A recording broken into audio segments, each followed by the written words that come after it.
আসসালামু আলাইকুম রহমতুল্লাহ। সুপ্রিয় নবম-১০ম শ্রেণীর শিক্ষার্থীবৃন্দ, আজকে তোমাদের তথ্য ও যোগাযোগ প্রযুক্তি বই অধ্যায় ৫ মাল্টিমিডিয়া ও গ্রাফিক্স পৃষ্ঠা ১০৯ এর প্রশ্ন ৭, ৮ এর উত্তর সম্পর্কে আলোচনা করব। প্রিয় শিক্ষার্থী, চলো শুরু করা যাক। ৭ নম্বর প্রশ্ন হচ্ছে, কোনো কিছু উপস্থাপনের ক্ষেত্রে প্রেজেন্টেশন সফটওয়্যার গুরুত্ব ব্যাখ্যা করো। ৮ নম্বর প্রশ্ন হচ্ছে, বর্তমানে প্রকাশনা শিল্প সম্পূর্ণভাবে গ্রাফিক্স সফটওয়্যার ব্যবহারের উপর নির্ভরশীল। উক্তিটির যৌক্তিকতা ব্যাখ্যা করো।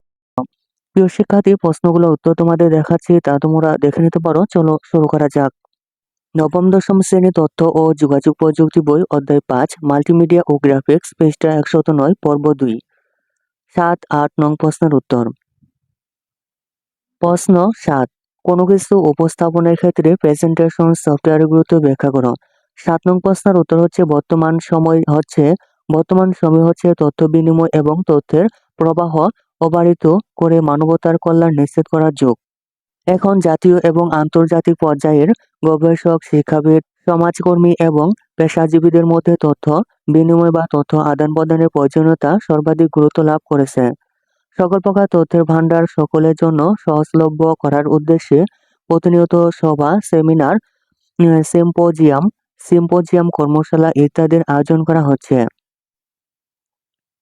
এতে সংশ্লিষ্ট সবাই তাদের নিজ নিজ কাজের ক্ষেত্রে হালনাগাদ তথ্য সম্পর্কে অবহিত থাকার সুযোগ পাচ্ছেন। সভা, সেমিনার, সিম্পোজিয়াম, কর্মশালা ইত্যাদিতে কম্পিউটারের সাহায্যে আকর্ষণীয় এবং কার্যকরভাবে তথ্য উপস্থাপন করার জন্য বিভিন্ন প্রেজেন্টেশন সফটওয়্যার ব্যবহার করা হয়।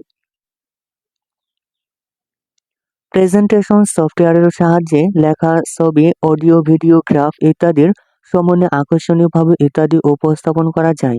প্রকৃতপক্ষে সভা, সেমিনার, সিম্পোজিয়াম, কর্মশালা ইত্যাদিতে কার্যকরভাবে তথ্য উপস্থাপন করার জন্য এই সফটওয়্যারটি বিকল্প নেই বললেই চলে। এজন্য এসব ক্ষেত্রে তথ্য উপস্থাপনের জন্য প্রেজেন্টেশন সফটওয়্যার অত্যন্ত গুরুত্বপূর্ণ। প্রশ্ন ৮, বর্তমানে প্রকাশনা শিল্প সম্পূর্ণভাবে গ্রাফিক্স সফটওয়্যার ব্যবহারের উপর নির্ভরশীল। উক্তিটির যৌক্তিকতা ব্যাখ্যা করো।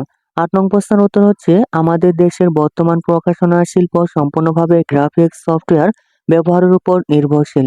আর এক্ষেত্রে বহুল ব্যবহৃত সফটওয়্যারটি হচ্ছে অ্যাডোবি ইলাস্ট্রেটর। অ্যাডোবি ইলাস্ট্রেটর হচ্ছে মূলত ছবি আঁকা, নকশা প্রণয়ন, লোগো তৈরি এবং অন্যান্য ডিজাইন তৈরির জন্য ব্যবহৃত একটি প্রোগ্রাম। অ্যাডোবি ফটোশপ প্রোগ্রামের সাহায্যে যেমন ডিজাইনের কাজ করার সুযোগ খুবই সীমিত, তেমনি অ্যাডোবি ইলাস্ট্রেটরে ছবি সম্পাদনার সুযোগ প্রায় নেই বললেই চলে। ইলাস্ট্রেটরের প্রধান কাজই হচ্ছে অঙ্কন শিল্পের কাজ।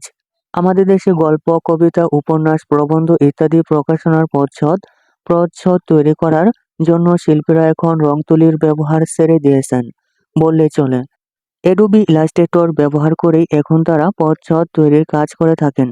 আমন্ত্রণপত্র, বিজ্ঞাপন ইত্যাদি ছোট বড় কাজ সহ বিভিন্ন আকারের পোস্টার, বিশাল আকারের ব্যানার, বিলবোর্ড ইত্যাদি তৈরির কাজ এখন ইলাস্ট্রেটর ছাড়া ভাবাই যায় না।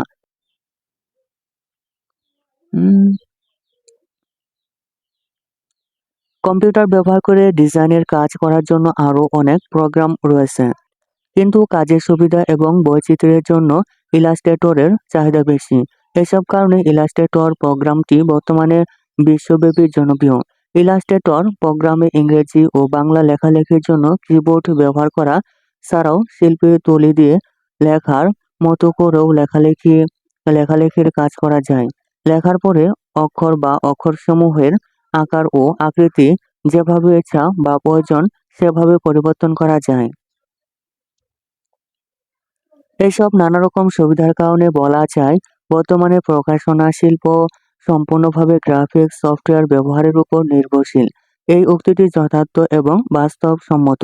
প্রিয় শিক্ষার্থী, অন্যান্য সকল বইয়ের উত্তর পেতে চ্যানেলটি এখনই সাবস্ক্রাইব করে রাখতে পারো। ধন্যবাদ।